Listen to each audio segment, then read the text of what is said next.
All right, excuse my fan rumbling away in the background there, people. It is pretty hot here in London at the moment, in the middle of the summer. So forgive me for that.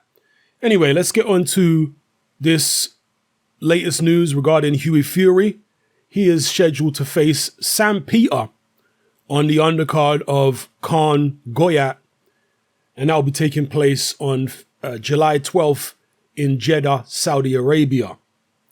Of all the places in the Middle East for professional boxing to gain a foothold, Saudi Arabia is probably the last place you would have expected it to happen. Most people would have thought somewhere in the UAE, Dubai, Abu Dhabi, maybe even somewhere like Bahrain, just across the water there. But no, it's Saudi Arabia, which is interesting. And this is going to be their biggest boxing event yet. The World Boxing Super Series final, super middleweight final, of course, was in Saudi Arabia. That was big. I suspect this will be bigger because of the people involved. The Arab nations have got an extremely large number of expats from Pakistan, India, the Philippines, etc., who live there. So you have to imagine that Khan and Goyat, Khan's from Pakistan, Goyat is from India, will enjoy an enormous amount of support. So I think this is going to be the biggest so far. Another aspect to this, which is interesting, is that it's going to be on Channel 5. Eddie Hearn is no longer involved in this because initially, even though Khan is no longer under contract with Eddie Hearn, they were looking to maintain some form of working relationship for this particular card. But Hearn has decided to back out for undisclosed reasons. He was asked about it in a recent IFL interview, but he was very guarded. So anyway, the card goes ahead. Khan versus Goyat. On the undercard, Hughie Fury versus Sam Peter. Prince Patel, apparently, as well, I'm just reading here, is also going to be on there. And Dave Penasola. I don't know who that is. Now, as far as Hughie Fury versus Sam Peter, this will be one of the biggest names on Hughie Fury's record. He's obviously fought Joseph Parker. He fought Kubrat Pulev, lost both those fights. Behind those two, Sam Peter is going to be the biggest name. Sam Peter is a former WBC champion. Way past his prime. How old is Sam Peter now? I want to say he's in his 40s.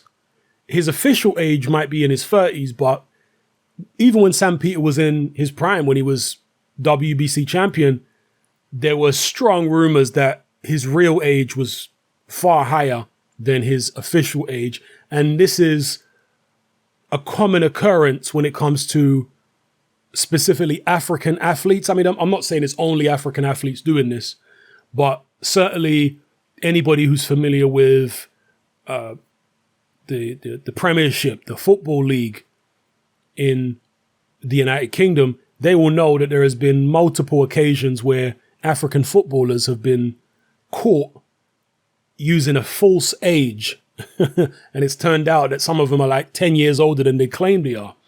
And the same was the case with Sam Peter. At least the rumor with Sam Peter was that he was actually older than his stated age. I suspect that's probably accurate. So I want to say Sam Peter might be in his early to mid 40s, way past his best. Even at his best, he wasn't that great. He won his world title eventually, beating I forget the guy's name. The Kazakhstani guy who fought Hasim Ratman twice and beat him twice. Also fought Oliver McCall, bunch of other people. Maskayev, excuse me. He eventually won the WBC belt against Maskayev. I think that's when he won it. Pretty sure it was. Then he fought, was it Jamil McCline after that? And in the McCline fight, I think that's the first time Sam Peter went down. He was dropped in the McCline fight pretty badly. Then he fought Vitaly Klitschko. Klitschko stopped him as well, although Klitschko didn't drop him from what I remember. I think he retired on his stool. Few years after that, he fought Vladimir Klitschko for a second time. He lost to Klitschko the first time on points. but he did drop Klitschko a few times. Second time they fought, Klitschko jab, grabbed him to death and stopped him. He was also knocked out by Robert Helenius. That was probably his most devastating knockout defeat, was the Helenius defeat. And I'm sure he's taken a few more losses since then. So way past his best, been stopped a number of times, been very inactive over the past couple years as far as I'm aware. I think he's only fought once or twice in the past 2 years. So you would have to imagine that this is going to be a fairly easy victory for Hughie Fury. Not necessarily an early blowout, although I think that's possible, but certainly a one-sided fight. Whether it goes 2-3 rounds or 10-12 rounds, I can't imagine it's going to be that competitive. Yeah, I know Hughie Fury lost when he fought Pulev and when he fought Joseph Parker, but they're young men, or relatively young men. You know, Pulev, I guess, is in his late 30s, but he doesn't have a lot of miles on the clock by way of boxing. He hasn't taken a lot of punishment in his career. And he's still in, title contention and whatnot. Only ever lost once. So, yeah, Sam Peter is a guy who Hughie Fury should be able to deal with without too many issues. He can probably still punch if you hang your chin out to dry against Sam Peter. They do say that power is the last thing to go. But Hughie Fury has always been defensively responsible, if nothing else. Yeah? And because he's always been defensively responsible, he should avoid any random swings from the aging, terribly overweight, I have to imagine, Sam Peter. So let me know what you guys think about this in the comment section below. Are you disappointed by this opponent for Hughie Fury? I mean, if this is a last minute thing, you can't really complain because, sometimes with the Arabs, anybody who's been to live out in the Middle East will know that they will often pay you over the odds. Like if you get employed out there, working for or working a similar job that you'd worked in Europe, you'll find that they're willing to pay you like a third more or double as much. That could also be the case when it comes to this boxing card. Maybe these guys are getting overpaid, so why turn it down if they're going to pay me so much? If Hughie Fury's getting paid a nice amount of money to face a washed up Sam Peter in Saudi Arabia on 3-4 weeks notice, why on earth would he turn it down? Do you understand? So if it's a situation like that, I can't really blame Hughie Fury for doing it. But if he's turned down maybe better opponents to fight Peter for, similar money or more money to fight a better opponent, that's when it becomes a problem. So let me know what you guys think about this in the comment section below. Hughie Fury versus Sam Peter. A nice name to have on your resume, but a guy who is so far past his best shouldn't really be getting licensed anymore, should he? I mean, I'm not sure exactly how stringent the licensing is out there in Saudi Arabia. It's obviously a country which is new to the world of professional boxing. But to be fair, Sam Peter will get licensed in a lot of countries. He'd get licensed in America, probably. Some state is going to license him. And there are plenty of fighters in America who should not be getting licensed. But they get, I guess, denied a license in one state. They just travel to a different state somewhere, down there in the deep south, where they still have hillbilly fights and stuff like that, tough man tournaments. One of them hillbilly states, they'll license you,